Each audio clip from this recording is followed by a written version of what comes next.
اللہ کی معرفت کے بغیر تم اللہ کو مان ہی نہیں سکتے.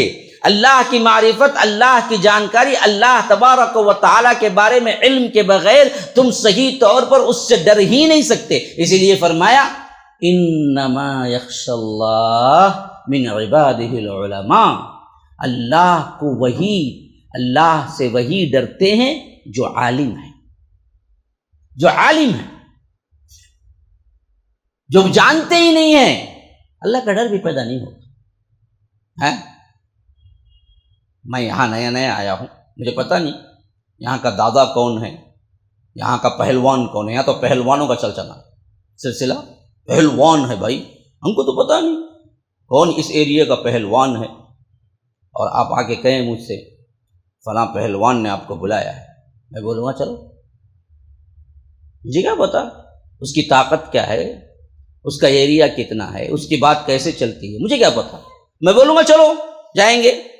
اگر آپ کا آدمی آپ ہی کے ایریے کے پہلوان کو جو جانتا ہے وہ آ کے بلاتا ہے جی کل کے دن تم نے جو کہا تھا نا جی وہ پہلوان سن لی، اب تمہیں بلاتا ہے، وہ تھر تھر تھر کانپے گا.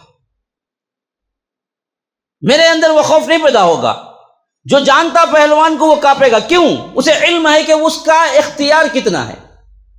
رب کا ڈر بھی اسی وقت دلوں کے اندر آئے گا جب رب کو پہچانیں گے وہ ہے کون. اس علم کے بغیر ہم اللہ کا ڈر اختیار ہی نہیں کر سکتے. اسی لیے فرمایا انما یخشی اللہ من عبادہ العلماء. اللہ تبارک و تعالیٰ نے فرمایا کہ علماء ہی اللہ سے ڈرنے والے ہیں. جو جانتے ہیں اللہ کو وہی اللہ تبارک و تعالیٰ سے ڈرنے والے ہیں. اللہ کے رسول صلی اللہ علیہ وسلم نے فرمایا کہ من سلک طریقا یلتمس فیہ علما سہل اللہ لہ بہ طریقا الی الجنہ. جو کوئی علم کے راستے پہ چلتا ہے اللہ تبارک و تعالی اس کے لیے جنت کا راستہ آسان کر دیتا ہے. گویا کہ علم کا راستہ، جانکاری کا راستہ جنت کا راستہ ہے. اور اس کے لیے فرشتے اپنا پر بچھاتے ہیں اور سمندر میں تیرنے والے، تہ میں رہنے والے مچھلیاں بھی اس کے لیے دعا کرتی ہیں کہ اس واسطے کہ وہ اللہ تبارک و تعالی کا علم اور اللہ تبارک و تعالی کی معرفت کے لیے نکلا ہے. مسلمانوں، آج ہماری سب سے بڑی کوتاہی یہی ہے کہ ہم جاہل بنے ہیں، حالانکہ اللہ تبارک و تعالی نے ہمیں علم سے اونچا کیا. السلام علیکم ورحمۃ اللہ وبرکاتہ. آپ سب کو معلوم ہے، جہاں تک مجھے یاد پڑتا ہے 20 رمضان المبارک 2022 میں اللہ کے فضل و کرم سے اس مسجد کا افتتاح ہوا. اور افتتاحی مجالس میں ہم نے دیکھا کہ شروع میں 2-3 صف بھی پورے نہیں ہوتے تھے عام نمازوں میں، لیکن بہت جلد یہاں کے ایکٹیویٹیز جو ہم نے بڑھائے، تحفیظ کا مدرسہ کھولا اور یہاں پر باقاعدہ طور پر رہ کر اقامتی مدرسہ بھی کھولا. تو اللہ کے فضل و کرم سے 3 فلور ہونے کے باوجود ہمارے ایکٹیویٹیز کے لیے یہ مسجد تنگ دامانی کا شکوہ کرتی نظر آئی. ہمارے لیے تنگ ہو گئی زمین. اور عیدین میں تو یہ مسئلہ بھی ہوا کہ کئی لوگ ریٹرن گئے. ان تمام چیزوں کو مد نظر رکھتے ہوئے کمیٹی نے ڈیسائیڈ کیا کہ 3واں فلور بھی ڈال دیا جائے اور اس کی چھت بنا دی جائے تاکہ ہمیں وسیع ہو اور وسعت کے اعتبار سے مدرسے کے جو طلبہ ہیں ان کی اقامتی طور پر رہائش گاہ کو آسانی ملے اور ہم کو 2-3 ہال نمازیوں کے لیے مختص کرنے کا موقع ملے.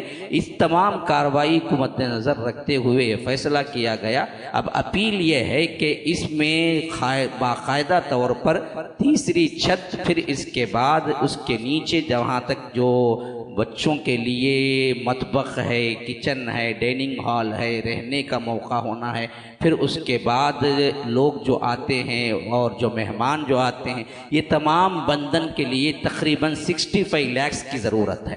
آپ تمام سے گزارش یہ ہے کہ اس جمعہ کا بھی اسی کے لیے خاص کیا جانے والا ہے. اور جو لوگ ابھی شروعات کو 15 لاکھ کی سخت ضرورت ہے، رمضان المبارک کے اختتام تک ہم اس کو بھی ختم کرنا چاہتے ہیں. کارروائی شروع ہو چکی ہے. آپ لوگ دیکھنا چاہیں تو تیسرے فلور جا کے ابھی بھی دیکھ سکتے ہیں. الحمدللہ جو دوسرا اور تیسرا ہے اس میں ہم نے کیا ہے بندھن کے نشانات آپ کو نظر آ جائیں گے۔ اب جو چوتھا اور اس کے اوپر بننے کا ہے، آپ تمام لوگ آگے آئیں اور اس معاملے میں مدد کریں، جو ہو سکتا ہے دیں، اور کوئی ذمہ داری لینا چاہتا ہے سیلنگ کی ہو یا اس کے اندر فین کی یا لائٹ جو بھی ہو، آپ لوگ اس کے لیے بھی الگ سے آ سکتے ہیں۔ تو بہر کیف ہمارے سامنے ایک بہت اہم ترین مدعا یہ ہے کہ بندھن مکمل ہونا اور بہت قلیل مدت میں۔ دوسری بات بجٹ تھوڑا بڑا ہے، 65 لاکھ کی ضرورت ہے، تو انشاءاللہ جیسے پہلے آپ لوگ آگے آئے ویسے ہی آگے آئیں تاکہ ہماری یہ مسجد کے اندر ایکٹیویٹیز اور زیادہ ہوں۔ انشاءاللہ عالمیت کے کورس کے لیے بھی ہم سوچ رہے ہیں، اگر بڑی جگہ مل جائے گی تو وہ چیز بھی ہم شروع کریں گے۔ بازو کی جگہ بھی آئی تھی لیکن ہمارے پاس پیسہ نہیں تھا، اس واسطے ہم رک گئے۔ بالکل لگی ہوئی جگہ آئی تھی سیلز کے لیے لیکن ہمارے پاس اتنی رقم نہیں تھی تو ہم اس کے لیے جواب دے دیے۔ تو بہر کیف اب تو یہ مدعا ہے کہ ہم دراصل پہلے یہ فلور مکمل کریں، تو آپ لوگوں سے آپ کو یہ التجا ہے کہ اللہ کی راہ میں آئیے۔ جہاں نئی مسجد کے لیے یہ بات آئی ہے، من بنا للہ مسجدن بن اللہ لہ بیتن فی الجنہ، ویسے ہی یاد رکھیے مسجد کی بندھن کے لیے بھی یہ بات ثابت ہے کہ اللہ تعالیٰ اس کے لیے بھی جنت میں ایک گھر بناتا ہے۔ اللہ تبارک و تعالی ہمیں اس پر عمل کرنے والا بنائے۔ فجزاکم اللہ احسن الجزا، والسلام علیکم ورحمۃ اللہ وبرکاتہ۔